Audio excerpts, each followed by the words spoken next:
They said the Keslers were a family of legacy of land, tradition, and honor. But Jude had long known that behind their carved oak doors and manicured lawns, truth was a thing best buried deep beneath silverware and small talk. For years, he watched from the margins, invisible but present.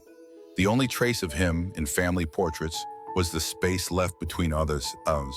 The chair he was never asked to fill. It had been 6 years since Jude last stepped into a Kessler gathering. He remembered the silence that followed after a careless uncle made a comment about boys who walked too softly, and how no one spoke up when Jude left the room. He remembered being 17, clearing dishes in the back while his cousins talked careers and girlfriends, his own name barely mentioned. Now at 22, Jude was returning. The invitation to his grandfather's 80th birthday came sealed in the same gold-trimmed envelope the Kesslers always used for grand announcements, weddings, inheritances, and power moves disguised as parties.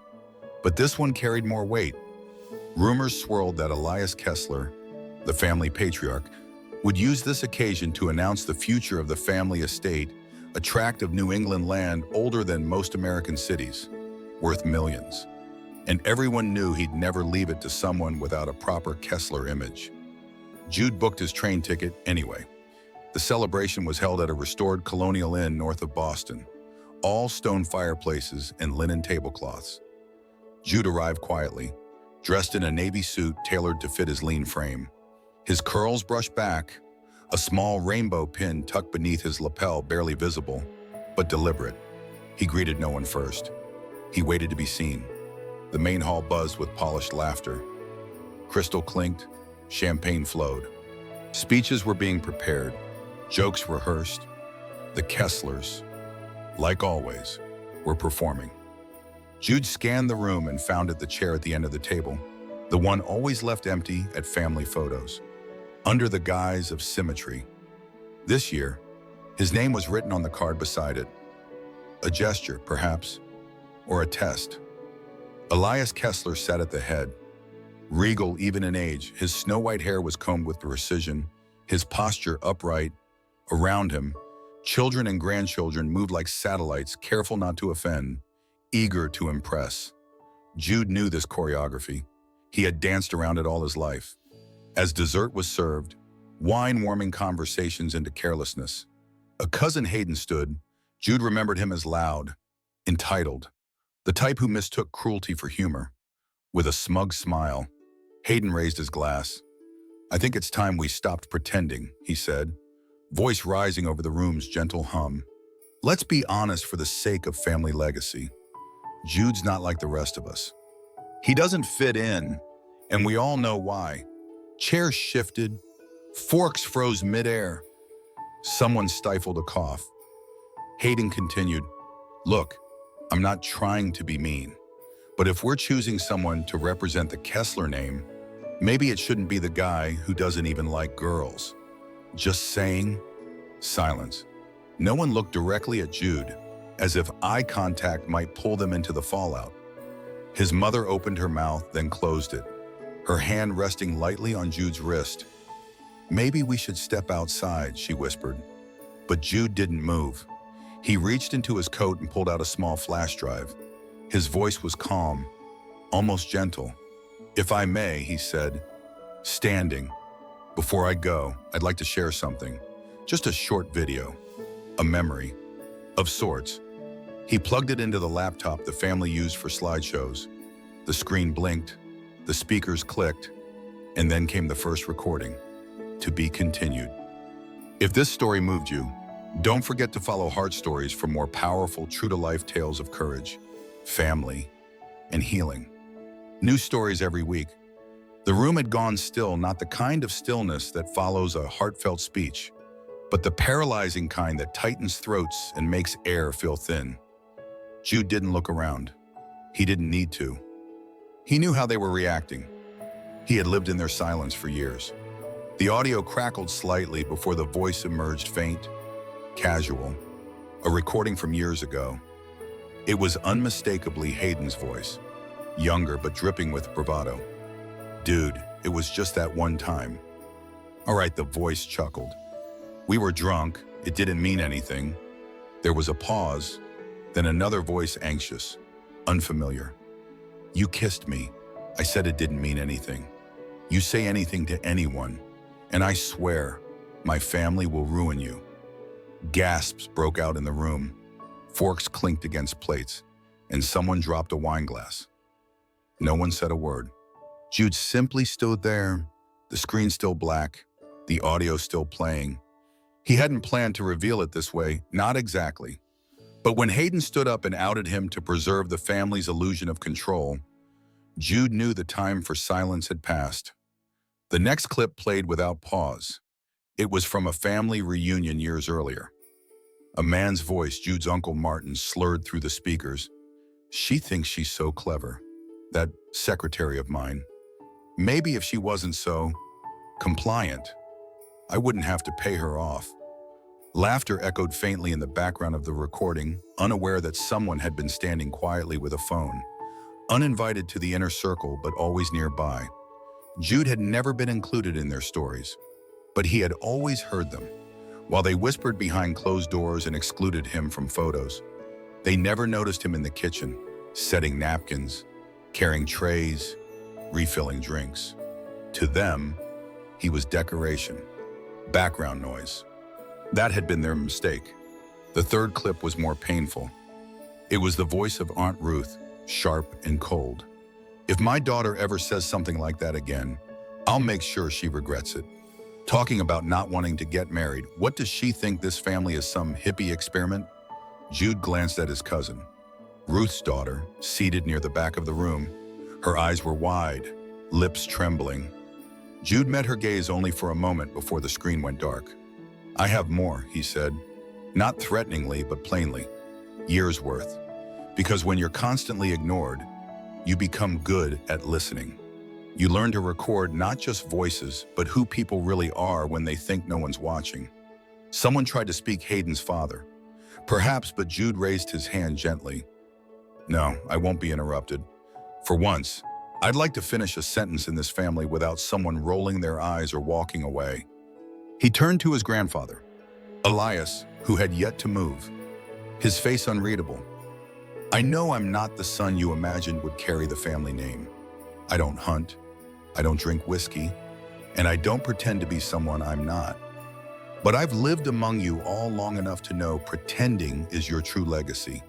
You hide behind tradition, you hide behind God, you hide behind money, and you've hurt people. Quietly, repeatedly." The room was splitting in half, those who stared at the floor and those who stared at Jude like they were seeing him for the first time. "I don't want revenge," Jude said, his voice softening. "I don't want to humiliate anyone. I just want you to know what it feels like to sit through dinner knowing you'll never be accepted. To hear whispers about you in the hallway and realize they aren't whispers of curiosity, but warnings. To have your own family look through you like glass because you're not what they hoped you'd be." He reached for the flash drive, pulled it from the laptop, and slipped it into his pocket. "I was never going to come today, but something told me to. Maybe I needed closure. Or maybe I needed to remind you that the people you think are the weakest often see you most clearly." He turned toward the exit, expecting nothing but awkward silence behind him. Then a single voice cut through the room. "Wait," it was Elias Kessler. Jude turned, slowly, his hand still resting on the door. The room was utterly silent. Every guest waiting for Elias Kessler to speak. The old man's voice had always commanded attention, but tonight it carried a different weight, not authority, but something more fragile. Regret. Elias stood with deliberate care, his cane steadying his thin frame. The room instinctively shifted, chairs squeaked, backs straightened. For the first time that evening, Jude saw a flicker of uncertainty in the eyes of the powerful. Even Hayden looked smaller now, hands tucked into his pockets, face drained of its earlier arrogance. "Leave the drive," Elias said, gesturing toward the table. "Play the rest." A murmur passed through the room. Hayden tried to protest, but Elias raised a hand, silencing him with just a glance. Jude hesitated, then stepped forward, pulled the drive from his pocket, and slotted it back into the laptop. His fingers trembled slightly, but not from fear. He clicked play. The fourth recording began. This one was muffled at first, then grew clearer, a conversation between two older male voices. She found the messages. I told her it was just jokes. One man said, "Jokes," the other scoffed. "You were meeting that girl after work." "Yeah, well, I paid her off. Signed papers. It's done." There were gasps again. Jude saw eyes dart toward his Uncle Benjamin, whose face had gone pale. Benjamin looked to his wife, then to his daughter, then quickly away. Jude didn't need to name him. The recording did the work. The next clip was shorter, sharper. A woman's voice, Aunt Ruth, again. Let her cry. A slap or two is what girls need when they get ideas that don't fit into this family. In the back row, Ruth's daughter put her face in her hands. The weight of that moment fell like a stone on everyone. There was no defense for what had been said. No justifications could scrub away the audio evidence of cruelty dressed up as discipline. Jude had thought this part would bring him satisfaction, but as he watched his cousin quietly weep, he felt something far more complicated: grief. Perhaps, not for himself, but for how far gone this family had been long before he was ever excluded from it. The final recording was one of the oldest. Jude remembered capturing it accidentally at age 15, cleaning up after a family brunch. It was Elias himself, speaking to someone over the phone. "This family is all smoke and mirrors," the old man's voice said. "We take the photo, we post the smiles, and no one dares ask what's under the surface. If they ever knew, they'd burn the whole house down." As the clip ended, the room stood frozen. All the illusions, the polished exteriors, the speeches, enforced smiles reduced to silence. Jude closed the laptop gently. "You once told me, Grandpa," Jude said, turning to Elias, "that the Keslers stand for strength and integrity. But strength without truth is tyranny, and integrity doesn't mean perfection.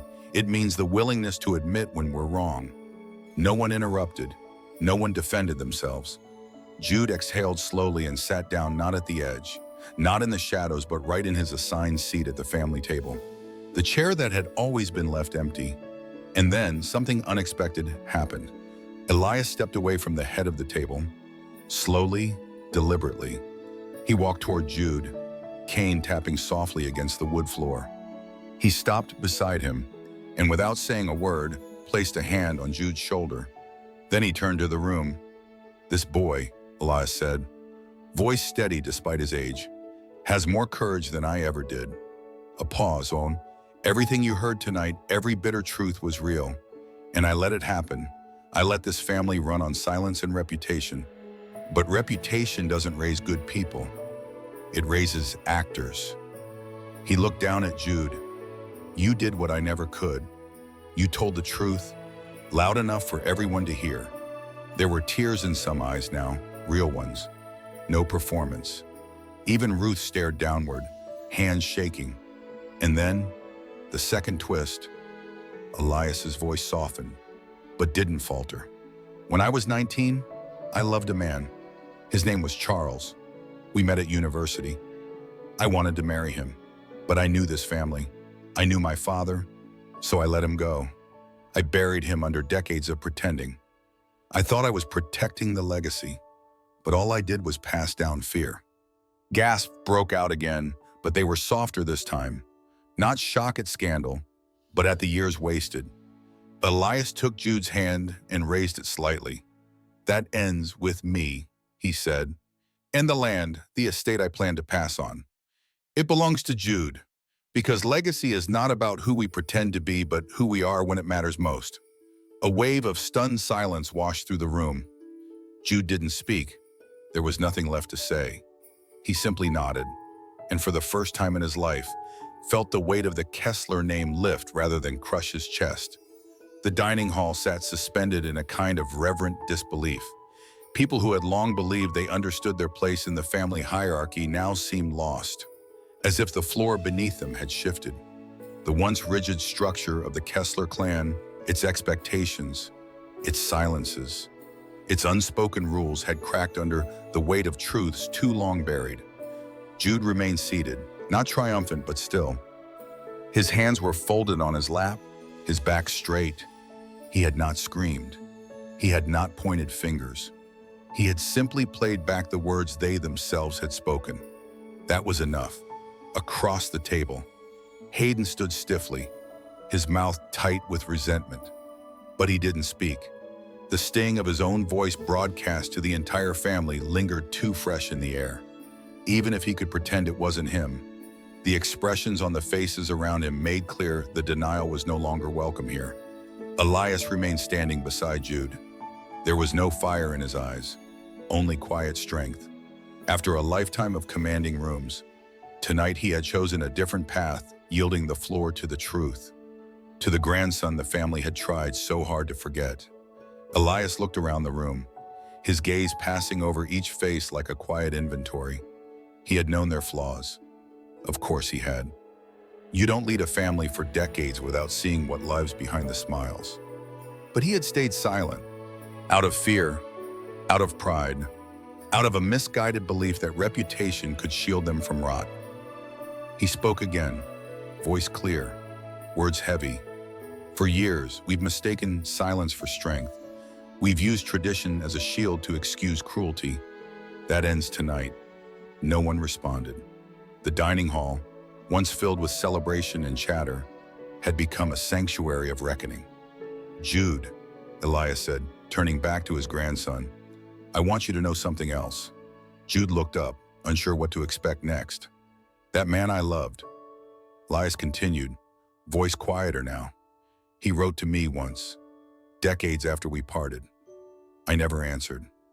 I told myself it was too late, that I had chosen my path and I had to honor it. But I think of him often, especially in the quiet moments. When the house is still and I sit alone, it's his name I whisper. Jude's eyes stung. He didn't expect to cry not here. Not now, but the image of his grandfather, this stoic symbol of unshakable dignity. Whispering a lost lover's name in the dark, it pierced something deep, because he knew that pain, the ache of pretending, of diminishing oneself just to belong. And now, here it was, reflected in the face of the man who once represented everything Jude thought he had to fight against. I don't know what kind of life you'll build, Elias said, his hand still resting on Jude's shoulder. But I hope it's one where you never feel the need to whisper. He pulled Jude into an embrace. It wasn't staged. It wasn't for applause. It was the kind of hug that acknowledged what words could never fully mend the years lost, the love withheld, the weight carried in silence. Somewhere to the left, someone began to clap, a single hesitant gesture, then another, and another. It wasn't loud, it wasn't triumphant, but it was real. Jude's mother stood, eyes glassy, and came toward them. She took her son's hand in hers, and for the first time since he was a boy, held it without flinching, without the stiffness of denial. I didn't protect you, she whispered. But I see you now. I'm sorry. Other family members followed. Ruth's daughter crossed the room and sat beside Jude, placing a hand over his. She didn't speak, but her presence was enough. It was the beginning of something uncomfortable. Yes, but honest. Not everyone came forward. Hayden remained near the wall, his arms folded, his expression unreadable. A few uncles and aunts still sat stiffly, locked in their own private battles with shame and pride. That was fine. Jude hadn't come to win them all. He had come to reclaim his place, not to erase their discomfort. And now, it seemed, that place had been made. As the evening waned and dessert plates were cleared, Elias made one final request. I want a family photo, he said. All of us. There were murmurs, some hesitant, some surprised. And Jude, Elias added, you stand in the center, where you've always belonged. The photographer was summoned. Chairs were moved, ties adjusted, faces dabbed dry. Jude stood with his grandfather beside him, his navy suit still neat, his small rainbow pin now fully visible. It shimmered under the lights. Not loud, not defiant, but proud. Elias placed his hand gently on Jude's shoulder as the camera lens focused. A click, and just like that, a new family portrait was made. Not perfect, not polished, but honest. That night, the inn felt different. Not quieter, but lighter. As if something unspoken had finally been lifted from the walls, the weight of pretending, the effort of constant perfection, and in the center of it all stood Jude. No longer the invisible cousin, no longer the family's shameful footnote. When the photo was taken, he hadn't planned to smile. But when Elias's hand settled firmly on his shoulder, when his mother stepped in beside him and gently adjusted his collar, when his cousin, the one who had once barely met his eyes, linked arms with him as if to say, "I'm sorry, I'm here," the smile came on its own. It wasn't a performance. It was quiet, relieved and real. He hadn't come to the party for revenge. He hadn't come for inheritance. He came because, for years, the Keslers taught him his existence was a problem to be managed. And tonight, for the first time, they had seen him not as a shadow, but as a mirror. After the photo, Jude excused himself from the crowd. He stepped outside, into the crisp night air. The stars were out, sharp against the black sky. Somewhere behind him, laughter had returned to the room, cautious but genuine. Elias joined him a few minutes later, moving slowly with his cane, settling onto the bench beside Jude with a groan. "You tired?" Jude asked. Elias chuckled. "Old bones? But it's a good kind of tired." They sat in silence for a moment. Then Elias turned his head. "You know, my father would have disowned me on the spot if I'd ever said out loud what you said tonight." Jude looked down. "Would you have done the same?" 20 years ago, I don't know," Elias admitted. "But I like to think, if I had been brave like you, maybe things would have turned out differently." Jude didn't respond right away. Then, softly, "You still have time." Elias nodded. "So do you." They sat there for a while longer, not needing words. And when Elias finally rose and returned inside, Jude stayed back, watching the family through the tall windows, some gathered in groups, some still awkward, but no longer hostile. The shift was small, but undeniable. It wasn't acceptance wrapped in conditions. It wasn't tolerance masked as silence. It was the beginning of a real reckoning. Back inside, someone called out for Jude. The birthday cake had been brought out. The candles flickered like tiny flames of renewal. He walked in slowly, and as he passed the coat rack, he reached into his jacket pocket and pulled out something small, a pin in the shape of a rainbow flag.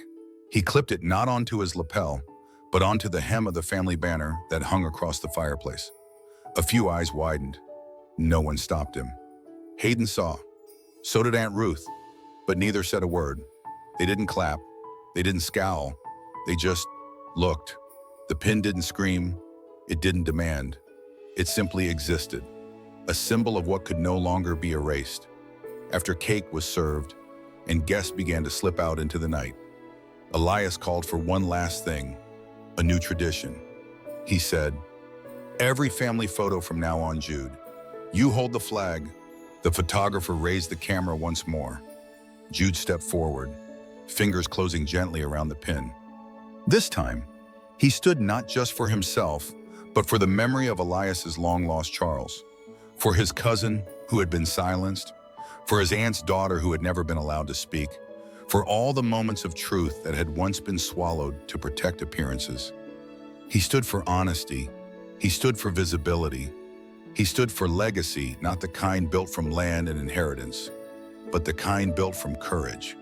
And when the camera clicked again, it caught not just a group of people in nice clothes, but a moment of quiet revolution. The Keslers would never be the same again. But maybe, just maybe, that was the best thing that could have happened. If you had 5 minutes to speak your truth to your family, would you do it? Why or why not? Share your story in the comments. And don't forget to follow Heart Stories for more healing, eye-opening tales every week.